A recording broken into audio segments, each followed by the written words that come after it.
Yo, what's up, guys? James Carter TV here for my big extravaganza 2014 NFL season of predictions. I'll go team by team by team. I'll do it pretty quick, but I'll say what I have them going record-wise, and I'll give a note or two about each team explaining why I think their record will be what I think it will be. And I will go into maybe a little bit more about that team. But before I get into this big old video, make sure if you have not yet joined the James Carter TV Picks Challenge that you go down in the description box and that you go sign up. Pick NFL games against me this season. Link down in the description box. The password is jctv. Now, let's get into this predictions video. Now, I already know everyone's going to be upset. This is something I expect. So I'm not going to be shocked, and I'm not saying I'm coming on here and I'm phenomenal. I'm great at this. I'm fantastic. No, I'm not usually that accurate with these, but it's fun to do. It's fun to, see where these predictions lie last season and to give you a little taste of what I thought last season. What did I have? I had the Patriots winning the AFC. I had the Packers winning the NFC, and I think they would have. Aaron Rodgers would have been healthy, but that's another story for another day. I had the Saints making the conference championship. I'm never really too accurate with these. I had the Bears making the playoffs. I'm never accurate with these. It's just fun to do. So with that said, enough disclaimers. Let's get into this predictions video. Let's start off with the AFC East. I have the New England Patriots going 12-4. Their schedule looks pretty decent, as the Patriots' schedules almost always do. Their defense looks pretty much the best it's been in years, and their offense still needs a little work. But if they can have Rob Gronkowski back for an extended amount of time, they'll do well. 12-4, have them winning the division. Second in the division, I have the New York Jets going 9-7. And I have them making the wild card as the 6th seed. I think this will be a playoff season for the Jets. They have finally surrounded Geno Smith with some weapons. Whether it be Geno Smith or Michael Vick in a quarterback, there are weapons there in New York, and then they're going to utilize the weapons, but they will rely on their defense and their running game. Chris Ivory will end up being the guy that gets the most carries, so I think Chris Johnson is pretty much over the hill. Third, I have the Buffalo Bills at 7-9. Now, here's the thing about Buffalo Bills. I think the Buffalo Bills are going to start off really well. I think they're a team to look out for, but I think as they have a really tough end to their schedule, I think that's going to bring them back down. Plus, that quarterback, E.J. Mayo, I like him. I want to like him, but I'm not quite sold on him yet. I think they're going to be a good 7-9. This is the best record they've had in years, but they would love to have much more. They're not going to get more. 7-9 for the Buffalo Bills. And the Miami Dolphins fans are going to hate me. 5-11. Your offensive line, it just went through a complete rebuild. Your defense is nothing special outside of Cameron Wake and maybe Olivier Vernon, but that's it. There's nothing special for me for this Miami Dolphins team, and I like Ryan Tannehill. I just think, and also I hate Joe Philbin as a coach. I think he's a terrible head coach. Not much to like here for the Miami Dolphins, so 5-11. AFC North time. I have the Baltimore Ravens win the division at 10-6. This is a potential Super Bowl sleeper team. I'm telling you all, they are stacked as they were when they won the Super Bowl. I mean, you cannot tell me that Super Bowl team is that much better than this team. They're pretty much on par. Ravens are a team to definitely watch out for. I have them winning the division at 10-6. I have the Cincinnati Bengals missing out on the playoffs for the first time in, 3 years now. I have them going 8-8. I think they're going to take a little bit of a step back now that they've lost their offensive coordinators and defensive coordinator last offseason. Slight step back, not through any fault of Andy Dalton or A.J. Green. Just think that with the change in offensive coordinators as well as a tougher schedule, it'll be tougher for them to repeat and make the playoffs once again. Third team, I have the Pittsburgh Steelers going 7-9. I mean, there's nothing to love about the Pittsburgh Steelers. I really don't know why people are picking them. I mean, I try to listen to people's rationale. I hear that, well, Ben Roethlisberger is finally on par with the offense. They're finally I don't care. The problem is the offensive line has always been bad, and it's still bad. And I don't care that Mike Munchak is offensive line coach. I don't care. And there's nothing special on defense. Nothing. There is nothing. There's not one player, not one, on player defense, or maybe Jarvis Jones a little bit. There's not one player I fear. That strikes fear into my soul. And there's only a couple players that are above average on that defense. Hell, only a couple players above average on that whole damn team. And that's Ben Roethlisberger, Antonio Brown, Mike Pouncey, David DeCastro, he's above average. On the defensive side, Jarvis Jones, maybe Lawrence Timmons at this stage of his career, that's even debatable. Troy Polamalu still above average, and that's kind of it. I mean, or maybe McClendon, nose tackle, but that's it. Kiesel over the hump. Don't tell me about him.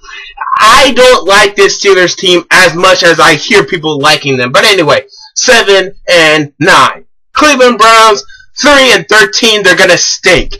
This, I don't care who is at quarterback. Brian Hoyer, Johnny Manziel, I don't care. These people have no one to throw to. Don't tell me about Nate Burleson. Don't tell me about Andrew Hawkins. They stink. You have third string, not third string, but number 3 wide receivers as your number 1 wide receivers. That's ridiculous. Get them out of here. Terrible, awful. Jordan Cameron is above average. That's a nice tight end to have. Not enough. Nowhere near enough. And that defense is not good enough for me. I understand they have some pieces, with that 3-4 defense. They have, Paul Kruger. They drafted Marcavius Mingo. Maybe he'll develop. They have Joe Hayden. They have maybe Justin Gilbert who will do well.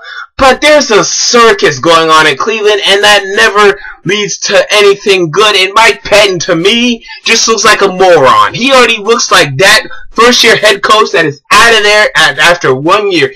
He just looks like an idiot.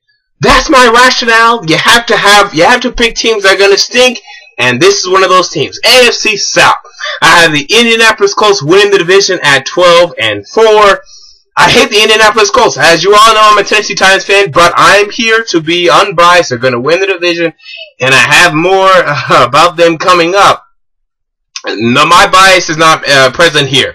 I have them going 12 and 4 winning the division quite easily, and they could be even better than that. People are going to be worried by the Colts. I still don't think they're a Super Bowl team, but they're a good team, and they will be they will appear to be a Super Bowl team this year. Second, I have the Tennessee Titans going 8 and 8. Now, I know you're going to scream, bias, the Titans are going to stink, you're a biased son of a bitch. Well, let me tell you, let me break it down. I have to defend my team, I have to defend my prediction here. Okay, the team went 7 and 9 last year. Let's just keep saying that. I don't know how many times I have to say that. The team went 7 and 9 last year. Okay, so we have that done. Okay, they went 7 and 9. They lost 2 players, virtually. Antoine Werner, who is a very good Pro Bowl, corner, and Chris Johnson. Running back like Chris Johnson is worthless in the NFL nowadays. So let's just throw that out the window. They'll have as much, if not more, rushing yards than they did last season. That has nothing to do with Chris Johnson. Antoine Werner, now that's a loss. I understand that. Now what they add? They added a coaching staff. That coaching staff last year was the worst in the league. I mean, it was the worst in the NFL next to the Cleveland Browns. And they had pretty good, not even pretty good, great offensive and defensive coordinators. And I mean, the Raiders, they stink too. But the Titans had one of the worst coaching staffs in the NFL last year. Now, you have a Ken Wisenhunt in there. I'm telling you people, if you have not drafted a fantasy yet, you need to draft Justin Hunter. This guy is a superstar. He's amazing. He's fantastic. And Kendall Wright, they're a great 1-2 duo in Tennessee. They have great offense. I mean, this offense is going to be a Cincinnati Bengals-like offense where it's good. It's not, fantastic, but they have young players that do something. And if Jake Locker can stay healthy, this could be a potential playoff team. But I'm not going to sit here and pick my team to make the playoffs because there's no evidence to suggest Jake Locker will stay healthy. But there's enough evidence to suggest that they can go 8 and 8. They'll go 8 and 8. That's what they do. That's what they do. If they go 3 and 13. Trust me when I say I'm happy. I would love for this team to go 3 and 13 because that means we can finally draft a quarterback that I have faith in. But for right now, this offensive line the Titans have is great. Their running backs are good enough because you don't need great running backs in the NFL. And their wide receivers are great. And I'm telling you that right now, Justin Hunter and Kendall Wright will make headlines this upcoming season. But anyway, 8 and 8. So I defended my team enough. Now let's run through these. 5 and 11, third place, the Jacksonville Jaguars. Everyone's high on the Jaguars. And I asked the question, why? I mean, why are we high on the Jaguars? Because they drafted Blake Bortles? I mean, that's it. I mean, that's really it. There's no other reason for us to be high on the Jacksonville Jaguars. I mean, I'm sure you could say, well, they drafted Marquise Lee. Marquise Lee's not going to end up saying, We're not going to say, hey, Marquise Lee won them 2 or 3 more games. I'm not going to say that. That's ridiculous. And same goes for Allen Robinson. And then they got some Seattle retread players like Red Bryant. I mean, there's nothing here to suggest that the Jaguars are going to break through the cellar of the NFL. But I'll give them 5 wins. I think their defense will be decent, and I think the offense will be good enough to win 5. And right along pace with them is the Houston Texans, who I also have winning 5 games. We're also high on the Texans, and I don't know why. They went 2-14 last season for a reason. Everyone wants to, be Nostradamus and say that this team is the Kansas City Chiefs of the 2013 season. No, now it's 2014 version. No, they're not. Aaron Foster, people are saying he's going to come back. Why does he have to come back? Why? Because he's injured all the time. For the past 3 years, this guy's not been consistent. There's a reason for that. His knees are degrading. His legs are deteriorating. He is done, as far as I'm concerned, and he's still not even healthy right now. As of this moment right now, he's not a healthy running back. Their quarterback play stinks. They had the worst performance in the preseason. It was absolutely dreadful. Offensive line is nowhere above average, and yeah, they have a great player in J.J. Watt, but that's it. And Brian Cushing, why do we expect him to stay healthy? Why? What evidence has he shown us that he's going to stay healthy? None. So get the Texans out of here. 5-11.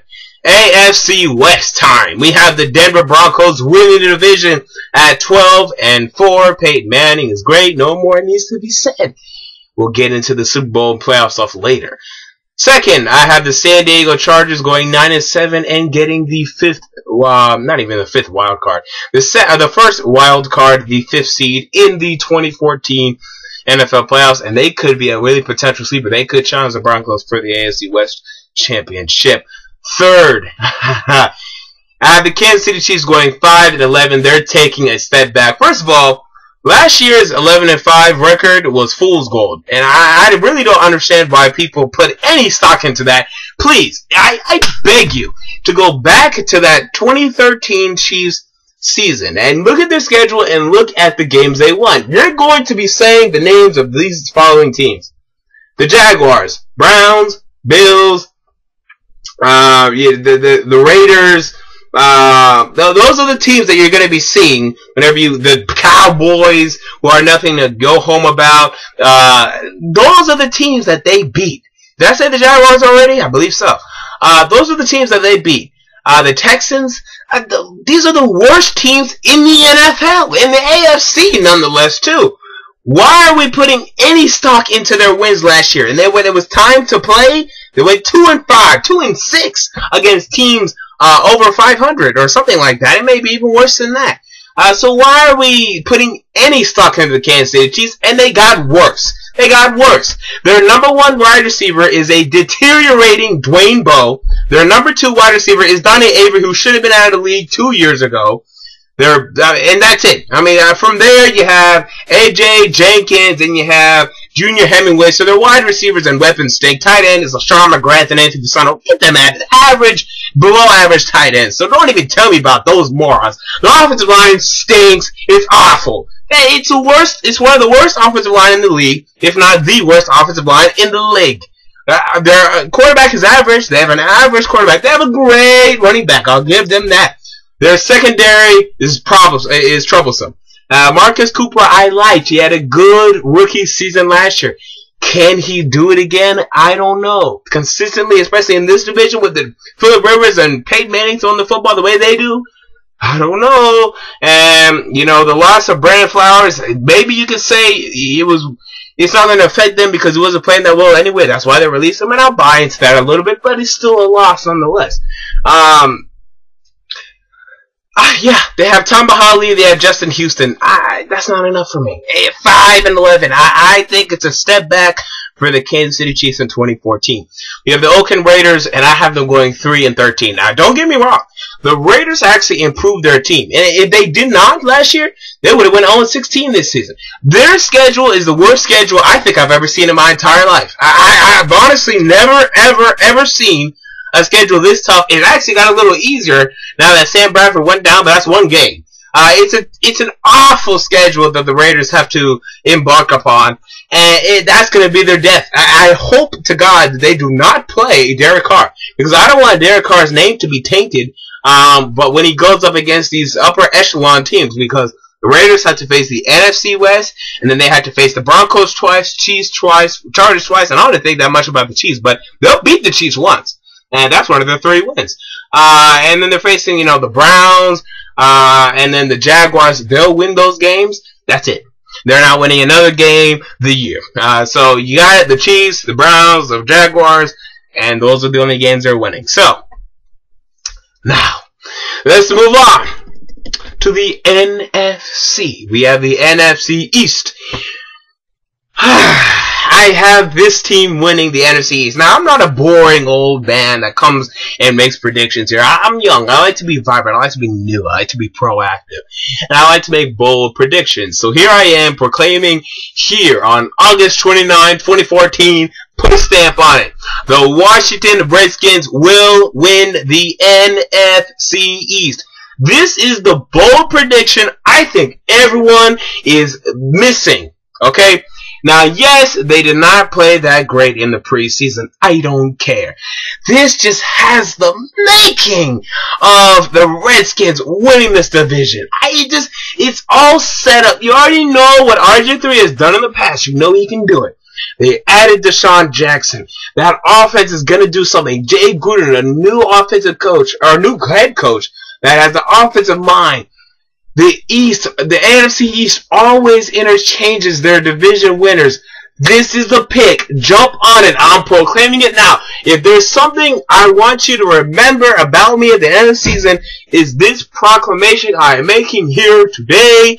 The Washington Redskins will make the playoffs, win the NFC East at 9-7. So they're not going to be great, but it will be enough to win the NFC East. We move on to the second team in the NFC East, the Philadelphia Eagles, whom I also have going 9-7, but they'll lose the tiebreaker to the Washington Redskins. Am I allowed to apply tiebreakers? Why not? I just did it. So, Eagles, it's through no fault of their own. But Foles, we already see he threw more interceptions this preseason than he did all of last season. That shows to me that, hey, he can do it. And like I said, I don't put too much into the preseason, but it does validate the fact that maybe last season was a little bit of a stretch, but a little bit kind of mean a lot. You can't expect that again of the Philadelphia Eagles, and they're going to have a tough schedule. That's what happens when you win the division. You have to face a tough schedule. So they're going to have to face the best teams in the NFC. They're going to have to face the Packers, the Seahawks, and the Panthers, right? The Redskins down here, they only have to worry about facing the Rams, who are now actually looks pretty good matchup. You're okay with that matchup. The Vikings, hell yeah, we love to face the Minnesota Vikings. And the who didn't I say yeah? The Buccaneers, who I wouldn't really want to face, but okay, much better than what the Eagles have to face though. Those games are going to be the difference. Those games right there will be the difference. The Redskins facing the lower echelon of the NFC last year, and the Eagles have to face the upper echelon, which will still be the upper echelon. So, there you go. Now, the third team is the Dallas Cowboys. Now, what's the record though? It's 5-11. I think there will be, and you're gonna say that I'm not allowed to do this, but hello. That's what I'm gonna do. I foresee something. I think there's, whether it be a Tony Romo injury or a Dez Bryant injury, but there's something I really don't like about the Cowboys, and I think I'm being generous. And even throw out the fact that someone getting injured. Their defense stinks. And there's a good chance it'll be the worst defense in the history of this league. I think it's going to be awful. Tony Romo and Dez Bryant together will put up 15 touchdowns, if healthy. And maybe even more. But it won't be enough. This defense is awful. Their offense will be, I think it'll be great. But I don't know. It's something I don't like. It's 5-11. And watch, I'm telling you right now, I will admit, though, I think there are some teams, though, I have to, and I didn't mention this at the beginning of the video, I make this mathematically work. I said mathematically work. These win-loss projections is mathematical. This amount of wins that I have spread throughout the NFL is the exact amount of wins that must be spread. So, I have to be harsh for some teams, and this is a team. I just have to go gut feeling. Gut feeling Cowboys, 5-11. I don't like it. Now, New York Giants, I have a much more, I guess more logical approach here. I don't think they're very good. I think this new offense that they're putting in, I think it's terrible. I think it's an accident waiting to happen. I think it's awful. I think it's atrocious. I think they should throw it out. Eli Manning is a deep ball thrower. That's where he's made his money throughout his career. You're taking that away from him. That is absolutely preposterous. I cannot believe they're doing such a thing. Get that ridiculousness out of my face. That is preposterous. It's a mockery that they're running this West Coast offense in New York. Ridiculous in every single phase and level that it could be. Absolutely a shame. But did I explain that hard enough? Okay, so plus add in the fact that their defense is just nothing. It's really nothing. Jason Pierre-Paul, for some reason, has been on the decline for the past 2 years. Add in the fact that Prince Amukamara, we've been waiting for this guy to do something for so long, hasn't. They had some guys like Walter Thurman in free agency, and maybe they do something, but man, I don't think this offense is going to put up points. I don't think they're going to put up points at all. I think they're going to maybe get 20, maybe under 20 points per game. And that's even stretching it. Their running game, Rashad Jennings and Andre Williams, and I want to throw up just thinking about it. The Giants are a very blah team. It's just, I really don't like anything they have going on. 5-11. I spent too much time in the NFC East. Now, NFC North. I can be positive, which means I can be quick, because no one's going to hate me. Winning the division, I have the Green Bay Packers at 12-4. I think they will be fantastic. And I wanted to stretch it to 3-13, or not, wow, whoa, to 13-3, but I decided to be a little bit generous, pull it back a little bit. I have to, whenever you're dealing with these records. But they're going to be fantastic. They finally have a running back to complement Aaron Rodgers. What is that? What am I saying? To complement Aaron Rodgers. And that defense, though, it looked a little suspect in the preseason now. But I feel as if they have enough weapons on that defense. And they're going to be a huge Super Bowl contender. And maybe I picked them too. We'll get into that in a second. So, anyway, though, 12-4. Second in the division, I have the Chicago Bears going 10-6. I know this is a team that's probably going to deal with injuries, and it's going to upset me, and it's going to be ridiculous, and it's going to shoot me in the foot. But if healthy, they're making the playoffs, and I don't think there's any doubt about that. Jay Cutler throwing to Alshon Jeffrey and Brandon Marshall for 16 games. My God, if they don't win 10 out of those 16, get them all out, except for Alshon Jeffrey and Brandon Marshall. Get Cutler out, get him out. Because they should win 10 games easily if they are all healthy. That trio is, hell, add in Matt Forte. That quadruo is one of the best in the NFL, if not the best. So, the Lions as the third team in the NFC North, and I have them going 10-6. The Detroit Lions are a team that I don't trust. I really don't trust the Detroit Lions, and I hate their hire of Jim Caldwell. But I think it's just one of those things where I think the clock is ticking. I think it's time for them to make the playoffs. And I know that sounds so stupid and so pointless and so ridiculous. And what kind of opinion is that? But I think it is. I think they'll make the playoffs. I think they'll be a big offensive juggernaut this season, and it'll mask some of the defensive problems, but in the future, issues will come about.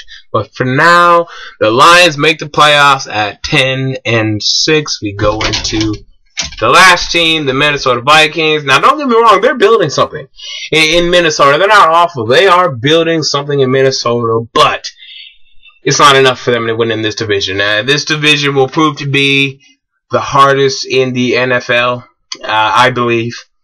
And you're not going to win this division. You're not going to win in this division, but you will win a couple games here or there. You'll beat the Lions once. You'll beat the Bears once. You'll challenge the Packers, but you lose. And you'll win some other games along the way. But it's 5-11 for the Minnesota Vikings. Move on to the NFC South. Now I have the New Orleans Saints winning this division at 11-5. Oh, did I say 5? Yeah, I said 5-11 for the Vikings. I have the Saints winning the division at 11-5. I think they've completed their team even more. They've given Drew Brees some more weapons. I like seeing that.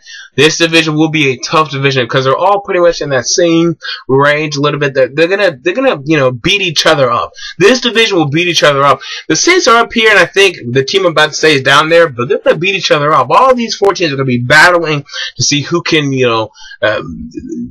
find themselves winning this division when it's all said and done. But I think the Saints pull it out at 11-5. Now, second team I see being the Tampa Bay Buccaneers, and I'm gonna regret this.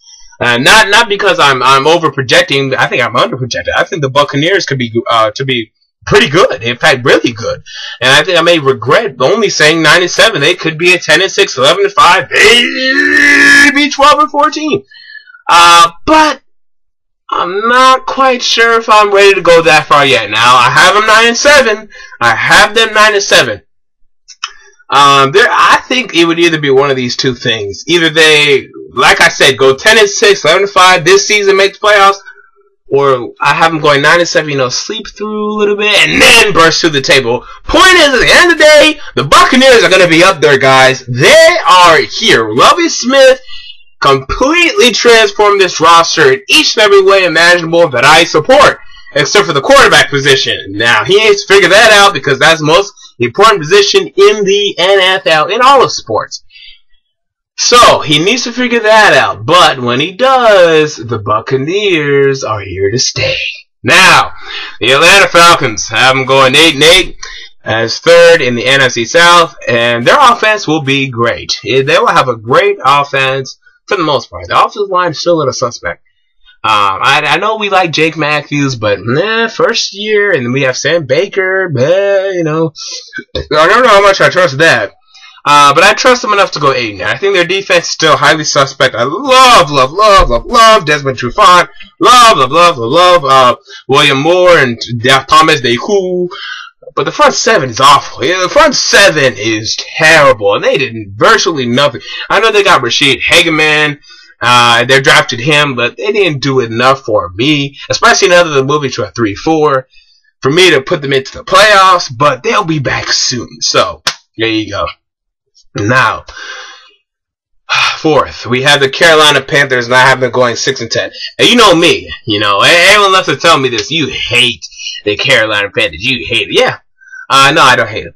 But I'm skeptical. I'm still skeptical to this day. I think last year was fool's gold. I still do. And I think it's going to reflect this season. But hell, compared to what they were last season, they're going to be ass this season because their offensive line, it's terrible, it's awful, it's atrocious, it's nothing but ripped pieces of paper that is being put in front of Cam Newton. Anyone can go through this junk. It's awful. And now their wide receivers, Kelvin Benjamin looks like he's something. Draft him in fantasy.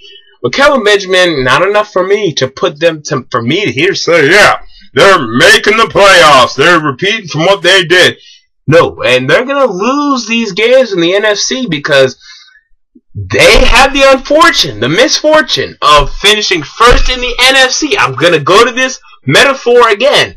Not metaphor, whatever the hell. Example, showing, demonstration. Alright, I'm going to go to this again. Now, the Panthers finish first in the NFC South. So that means this season they have no choice. The Seattle Seahawks, they have to face the Green Bay Packers, and they have to face the Philadelphia Eagles.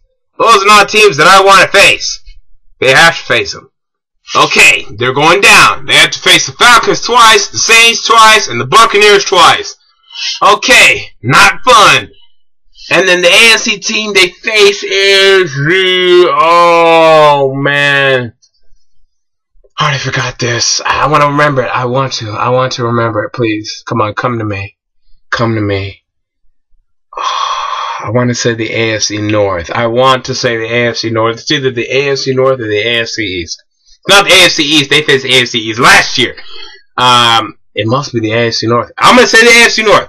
They face the AFC North, and those aren't easy teams. So, fuck it, I'm just going to look it up right now. I'm going to look it up right now, just so we're clear on this. The video is already long anyway, so it's not like we're wasting too much time here at this moment. So, the Carolina Panthers have to face the AFC North. Booyah. AFC North. That's the toughest division to face in the AFC. So, next to the AFC West, but I think the AFC North is better. So there you go. Not an easy schedule at all for the Carolina Panthers. 6-10. Now, we move on to the NFC West. We have the Seattle Seahawks. No, we don't. I tricked you. We have the San Francisco 49ers win the division at 11-5. Booyah. Got you. I think they're a pretty complete team. Not even pretty complete. They're a complete team. They're a very complete team. Now, unfortunately, as of today, Alden Smith is suspended for 9 games. They'll miss him a little bit, but they'll get through it because they have depth everywhere, at every position except for quarterback. Now, I'm telling you, Colin Kaepernick, I have a bad feeling he's going to get injured, but I'm not going to go with that feeling. It's not strong enough, but I have a little suspicion. But it's not strong enough for me to, call doomsday. But 11-5 is the pick. Now, this is where I'm going to be murdered. I'm going to be murdered for the stance that I'm about to take here today. And I have to defend this thoroughly, because if not, some people are going to show up to my house with pitchforks. Alright? I have to make this clear, because this will be mentioned at the end of the season when I'm wrong, or when I'm right. I do not have the Seattle Seahawks making the playoffs for the 2014-2015 NFL season. I'll repeat it. I do not have the Seattle Seahawks making the playoffs in the 2014-15 NFL season. Now, I know what you're saying.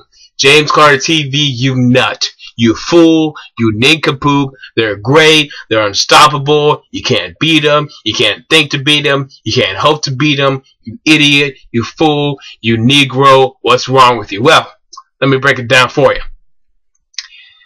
We already know how hard it is for a Super Bowl winning team to make the playoffs next year. It's been well documented. In fact, it's happened only about 4 years ago, maybe. Yeah, 4 years ago was the last time a Super Bowl team made the playoffs. So it's been 4 years since that happened. The Seattle Seahawks face the second. I said the Raiders had the first, so I have to be consistent. Seattle Seahawks face the second toughest schedule in the NFL. Let's go through it. They face the NFC West. They face the 49ers twice. The Cardinals twice. Rams twice. Not easy. Then they face the Packers. Alright? Not easy. Then they face the Eagles in Philadelphia, I believe. Yeah, it is. Alright. Then to face the Panthers. I think they'll win that. But it's in Carolina, so that's an issue. Now, they face the AFC West, which means they face the Broncos and the Chargers. I don't care about the Chiefs. Definitely don't care about the Raiders. Those are not easy teams. There are 2 games that there are 3 games I'm 100% sure, without a doubt, 100%, that they're going to win. Actually, more than that. What am I talking about? Because then they're going to win 1 against the 49ers, 1 against the Cardinals, 1 against the Rams. 100% they win those. They'll win 1 against Carolina. They'll win 1 against the Chiefs, 1 against the Raiders. Okay, now they're a team. Now these are the games, though, they could really lose. First of all, versus Green Bay. Not easy. I understand it's in Seattle. Doesn't make it any easier. Versus Denver. I understand that they crushed them in the Super Bowl, but 1 week Broncos can put it off for 1 week. I'm pretty sure Peyton Manning wants revenge. It's not going to be easy. At San Francisco. At Arizona. At St. Louis. Wow. Those are tough games. Arizona beat Seattle in Seattle last year. San Francisco, you already know they're going to beat Seattle because they have to split. They have to. It's a rule.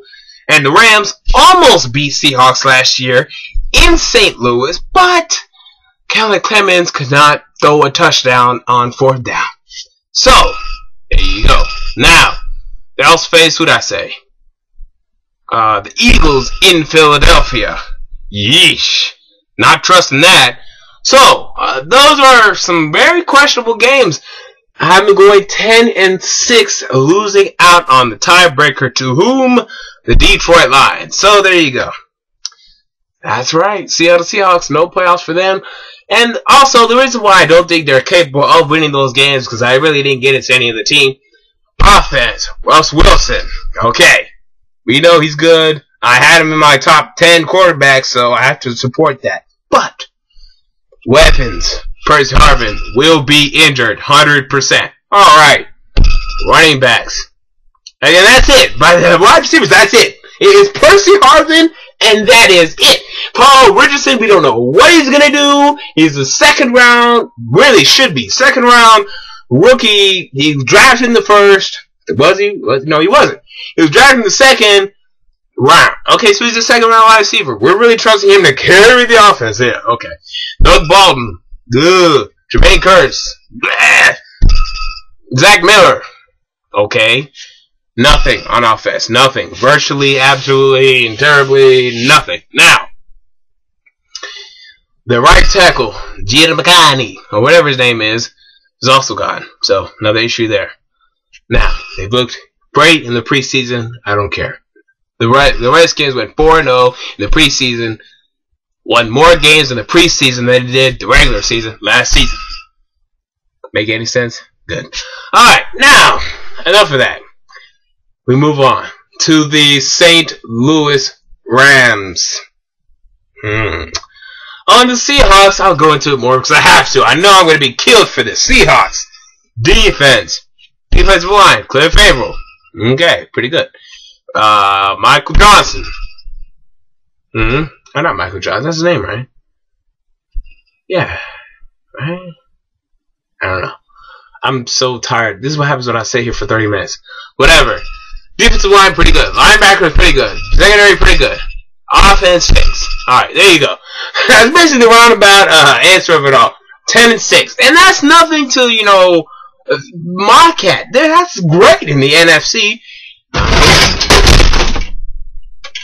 Not good enough to win the NFC. I have the 49ers winning. I have the Seahawks missing the playoffs. Now, third, I have the St. Louis Rams going 8-8. That's right, 8-8. And I'm talking after Sam Bradford injured his ACL for the who knows how many times. Now, their defense will be dominant, okay? It will be great. I mean, they have a great defensive line, and they added Aaron Donald to that defensive line. Quarterbacks, beware. Linebackers, just kind of, you know, okay. No, they're good. I mean, how long is, gee, oh my god, I'm completely blanking now. Whatever. Point is, they're pretty good. Man, I've been here for too long. We need to hurry this up. Rams, 8-8. Cardinals, 7-9. I think Carson Palmer is done. I think he's finished. I think he's terrible, or he will be. I never really was that good to begin with. I just think Carson Palmer is nothing to be relied upon. And they have good weapons in Michael Floyd, Larry Fitzgerald. I just don't think he's anything to even worry about at this stage. I think he's as close to done as it gets. I don't like the Cardinals. I really don't. I'm rambling now. Okay. I know I'm giving terrible analysis this late in the video, so if you really want more, go down, we'll debate in the comments. It's already, you know, gonna happen anyway. So, there you go! So, to recap, AFC playoff teams. First seed, the Denver Broncos. Second seed, Indianapolis Colts get the bye week. Third seed, New England Patriots. Fourth seed, Baltimore Ravens. Wild cards. Fifth seed, San Diego Chargers. Sixth seed, the New York Jets. Now, moving on to the NFC playoffs. Number 1, Green Bay Packers. Number 2, New Orleans Saints. Number 3, San Francisco 49ers. Number 4, Washington Redskins. Number 5, Chicago Bears. And number 6 is the Detroit Lions. Alrighty. The AFC Championship between the 5th seed San Diego Chargers and the 3rd seed New England Patriots. The winner is the New England Patriots. There you go. The Patriots win the AFC. Now, moving on to the NFC. We have the 5th seed Chicago Bears at the number 2 seed New Orleans Saints. And the winner is the number 2 seed New Orleans Saints. So Super Bowl 49 is the New England Patriots versus the New Orleans Saints. And the winner is the New Orleans Saints. That's right. The New Orleans Saints winning Super Bowl 49. The MVP will be the quarterback. It's pretty much a rule. So, of course, it will be Ryan Griffin. So, no, Drew Brees. Okay, now, awards. Most valuable player, Aaron Rodgers. I think the Packers will have a great season offensively. Offensive player of the year will be Peyton Manning. Peyton Manning will have a great season, not as good as Aaron Rodgers, but they'll give it to the second MVP. In this case, Peyton Manning. Defensive player of the year, Robert Quinn. Again, like I said, the Rams' defense will be great. Robert Quinn will lead the charge. He'll challenge Michael Strahan's sack record. Offensive rookie of the year, wide receiver Brandon Cooks of the New Orleans Saints. Also, some players to watch here. Look out. Actually, never mind. I take that back. I edited that. I take it back. Well, offensive rookie of the year, Kelvin Benjamin of the of the Carolina Panthers. That's what I had. Kelvin Benjamin winning the offensive rookie of the year. Now, defensive rookie of the year, Khalil Mack of the Oakland Raiders. Comeback player of the year, Aaron Rodgers, and coach of the year, Jay Gruden, who I had making the playoffs with the Washington Redskins. And there you go. Oh, and I almost forgot. With the first pick in the 2015 NFL Draft, I have the Cleveland Browns selecting Marcus Mariota. So there you go. That's one last prediction for you. So, at the end of the day, there you go. My 2014-15 NFL season prediction. Much maligned, I'm sure they will be, but I don't care. So there you go. Anyway, guys, James Carter TV. Week 1 predictions coming up soon. And until next time, I'm out. Peace.